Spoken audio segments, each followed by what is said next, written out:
নমঃ পার্বতী পতে হর হর মহাদেব। আমি স্বপ্না, আর আমি আজকে বৃহৎ শিব মহাপুরাণের দ্বাদশ অধ্যায়ের কার্তিকের জন্ম, দেবসেনাপতিত্ব এবং তারকাসুর বধ পাঠ করতে চলেছি। আজকে দ্বাদশ অধ্যায়ের 25 নম্বর এবং 26 নম্বর পাঠ করলে দ্বাদশ অধ্যায় সমাপ্ত হয়ে যাবে। তো তোমরা সকলে চলে এসো শিব পুরাণের মধুর বাণী শ্রবণ করতে।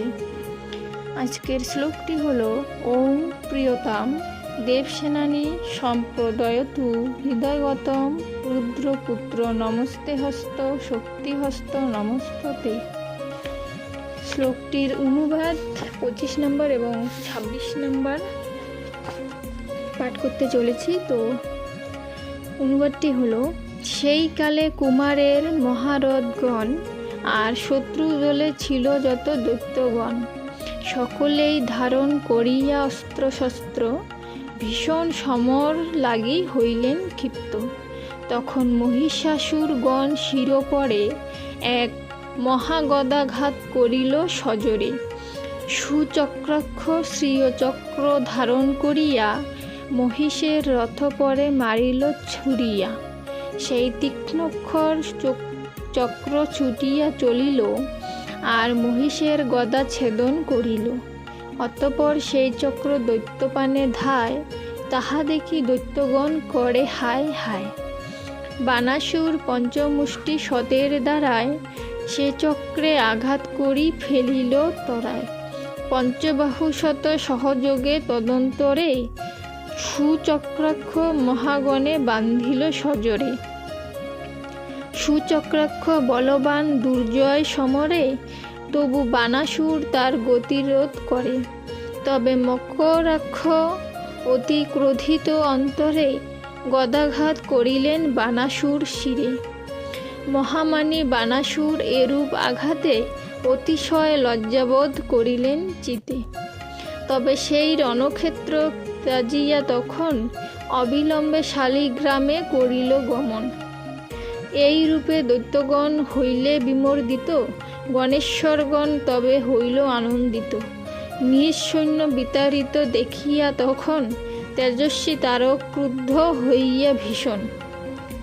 গণগণে তীক্ষ্ণ খড়ে করিল আঘাত, তবে তারা অতিশয় হইল ব্যথিত। এইরূপ অপ্রতিম খড়ে গড় প্রহারে মাতৃগণ বড় ব্যথা পাইল শরীরে। এই রূপে পরাজিত হইয়া সর্বগণ স্কন্দের শরণাপন্ন হইল তখন।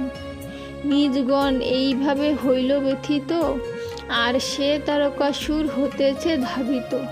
তাহা দেখি ক্রোধ ভরে হরের নন্দন অবিলম্বে মহাশক্তি করেন বর্ষণ। তাতে তারকের হৃদিদেশ বিদ্ধ হইল, ভীষণ চিৎকার করি ভূমি শয্যা লইল। ভ্রাতার মরণ দেখি মহিষ তখন রণতেজি হিমালয়ে করে পলায়ন। দৈত্যগণ যারা রহে সমর মাঝারে, স্কন্দগণ দ্বারায় মরিল অত্যপরে। প্রাণেতে বাঁচিল যারা অতি ভয়ে ভীত, রণক্ষেত্র পরিত্যাগ করিল তরিত। কুমারের ভয়ে ভীত মহিষ তখন ত্রঞ্চগিরি গুহা মধ্য করিল গমন। তবে সরানন অতি হইয়া ক্রোধান্বিত, শক্তির প্রহার করি পর্বত সহিত। তখন মহিষাসুরে করেন সংহার, তবে ক্রোধ প্রশমিত হইল তাহার। এবারে তারক ও মহিষ দৈত্যদয় কুমারের হস্তে মৃত্যু লোভিল নিশ্চয়। তবে অতি আনন্দিত হইল দেবগণ, নৃত্যগীত বাদ্য আদি হইল আরম্ভন। কুমারকে আশীষ করিয়া অতঃপরে দেবগণ গমন করেন নিজপুরে। তারক মহিষবধ শুনে যেই জন, তাহার সকল মোহ হয় বিনাশন। শ্রী শিবপুরাণ রচে মহামুনি ব্যাস প্রয়ারে, গাহিল তাহা দীন ভক্ত দাস। জ্ঞান সংহিতায় দ্বাদশ অধ্যায়ে কার্তিকের জন্ম, দেবসেনাপতিত্ব এবং তারকাসুর বধ কথন এখানেই সমাপ্ত হলো।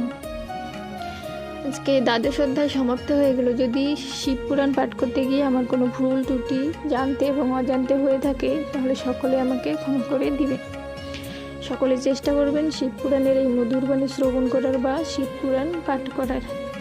সকলে ভালো থাকবেন। আজকে এখানেই সমাপ্ত করছি। ধন্যবাদ।